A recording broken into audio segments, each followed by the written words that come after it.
Good morning and welcome to The Village Who. My name is Paul Martino and I'm one of the co-founders of Village MD, and I'm thrilled to be here this morning. The Village Who is intended to help our team get to know each other as well as some of our patients. Come on in and take a listen.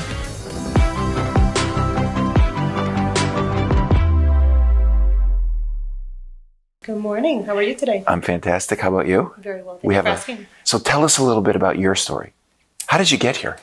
How did I get to Village Medical? And Florida. Florida. Well, I am Puerto Rican and Colombian. Mm-hmm. So I've spent my life a little bit everywhere. So I was born in Puerto Rico, traveled to Texas, to Ohio, and then kind of migrated here after I graduated from Ohio State. And I love the weather, and I just kind of never left. With Village Medical, I've been in healthcare for over 15 years.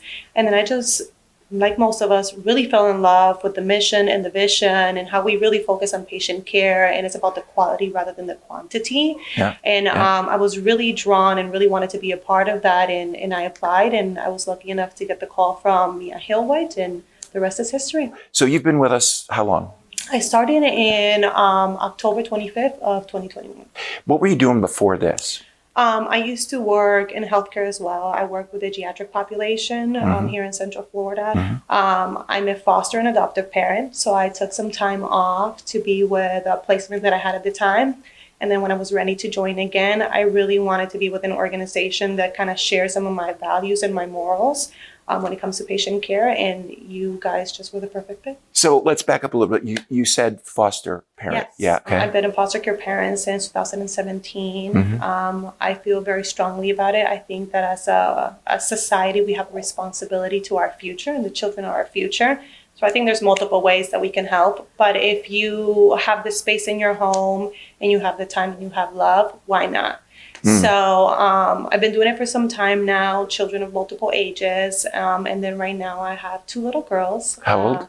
1.5-year-old and a 3-year-old. So they're babies. They're babies, yes. It's the cute stage. Yeah. And then Right. I also have a biological daughter who is 7 and my stepson that's 7. So I'm busy. Talk about the clinic a little bit. You're the manager of the clinic. I am. And so does it meet your needs and expectations? What about patients walking through the door? What do you want them to experience when they come through? This is your home.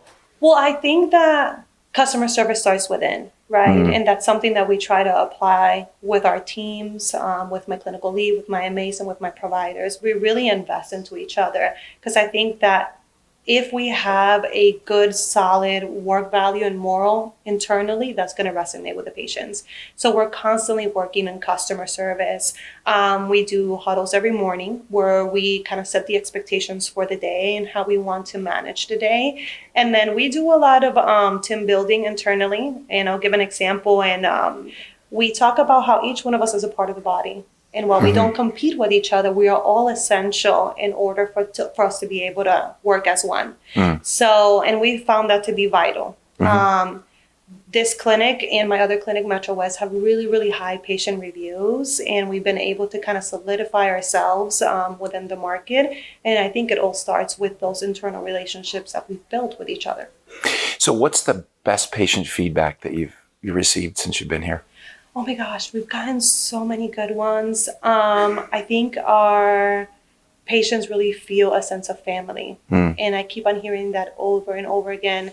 I hear a lot of, we feel heard, we felt heard, we feel valued, which is so important now in healthcare, because we live in an environment that is so rushed, right? Right. Instant gratification, always going. So a lot of patients feel with other healthcare organizations that they're nothing but a number.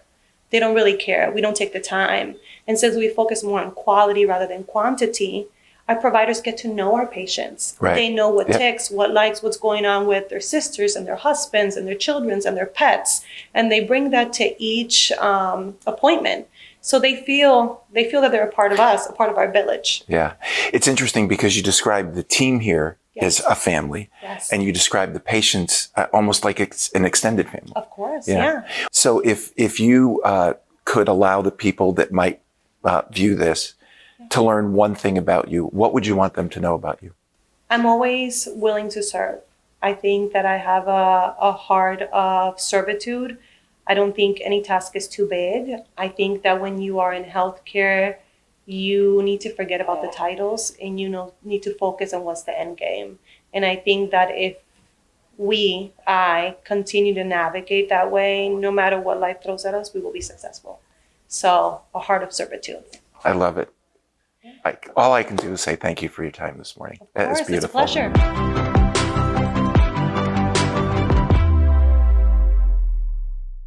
So here we are from the rainy city of Chicago with Shayna Schwartzman, who's joined us today. So a little bit about you. Are you native Chicagoan? I am. I was born and raised in the suburbs of Chicago, and then I went to college at Indiana University and did my pre-nursing classes there. Then went on to nursing school in Peoria, Illinois. Okay. And I worked in the emergency department at Rush University for about 10 years as a nurse, and went back to get my nurse practitioner degree. How long ago was that?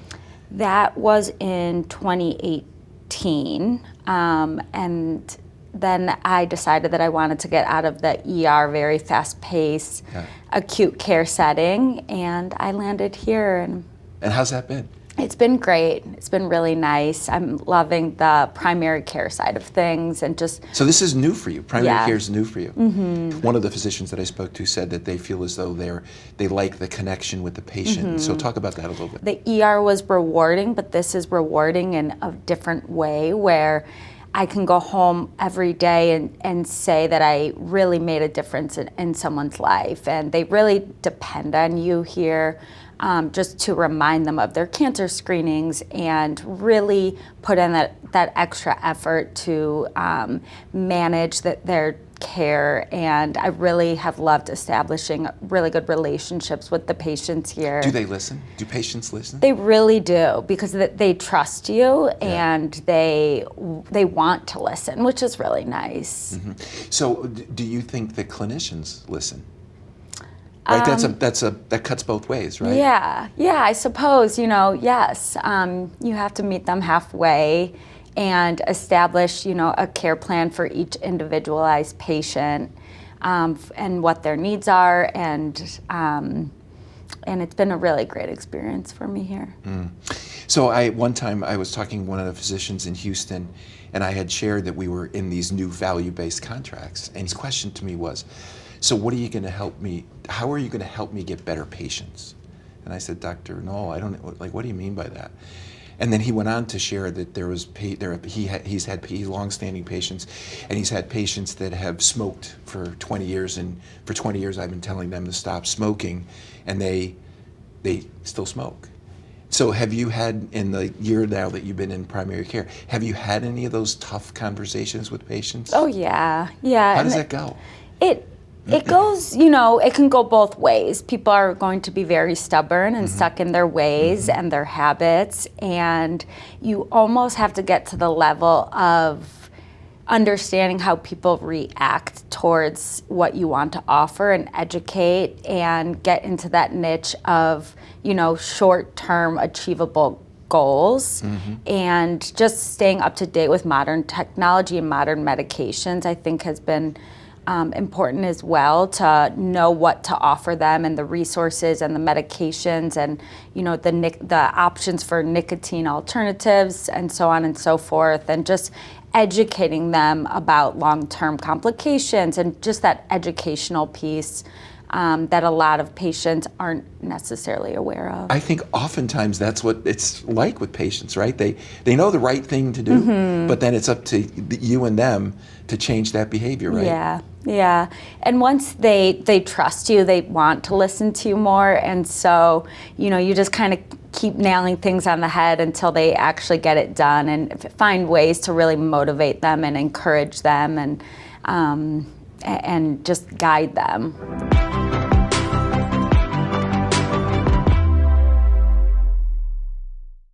Well, good morning from Westchester, New York today. So good morning, Helene. Good morning. How are you this morning? I'm very good, thank you. How are you? I'm terrific. So tell us a little bit about you. I started with Southern Westchester OBGYN, who was then acquired by WestMed. There was an opportunity that opened up in the pediatrics department, and I took a management role with them. And then following that, there was a site director role that opened, and I applied, and I got it. Yeah, how's the 7 years been? Very fast. Very Really? fast. Okay. A lot of growth, Yeah. but very quick. What's the thing that you like best about the role, the site director role? And define that for us a little bit. What's the site? So the site is multi-specialty. We have a lot of physicians, a lot of staff. I specialize in operations. I don't see anything clinically. I don't oversee clinical. I do oversee the front desk. Everything kind of rolls up to me. We do have traveling managers, so when there's an issue in one of the departments, if a manager is not on site, I kind of step in for them and handle and navigate through patient issues. So when I started as a medical assistant in Southern Westchester OBGYN. With clinical operations, it's a little bit different. I've lost that kind of personal touch with the patients, so I kind of try to interact with them as much as possible. With the patients? With the patients, yeah, just so I can feel like I'm helping somebody. Yeah. So is that a fun part of the job, the helping somebody part? That is my favorite part. Yeah. And since I am no longer really able to help patients in the manner that I want, I kind of focus on helping my staff grow. I'm in the people helping aspect of everything. Along comes Village MD, and now we're one big family. Have you felt or observed any changes as a result? So we are still, we're integrating, and I'm happy for change and the opportunity for growth. We're now a much, much, much bigger entity, Right. Which opens other opportunities for staff. So a little bit about you. You're from the area? Well, I was Yonkers is where I was born and raised. Yeah, So, and then I moved to Hartsdale after I had my first child, my only child. And I've been there probably about 4 years. So tell us about that a little bit. So when we onboarded, I was pregnant with my baby. I went on maternity leave, and when I came back, the role for pediatrics was open, which was a crazy transition because I went from having a baby and understanding OBGYN to understanding the transition into actually having a child and the pediatric end of it. And it helped me out tremendously. So I often ask people if they could have dinner with anybody, anywhere, who would it be and why? It would be my father, just so he can see where I am and what I'm doing, and just to hear about my daughter. Is he still here? He passed. But that would definitely, because I can't see him, I would absolutely love that. You've been great. Thank you Thank for your you. time this morning. Thank you. Appreciate Thank it. you for having me. Thanks for listening in today, and I hope you found the conversation enjoyable. Please tell your friends, and remember to listen in the future. Have a great day.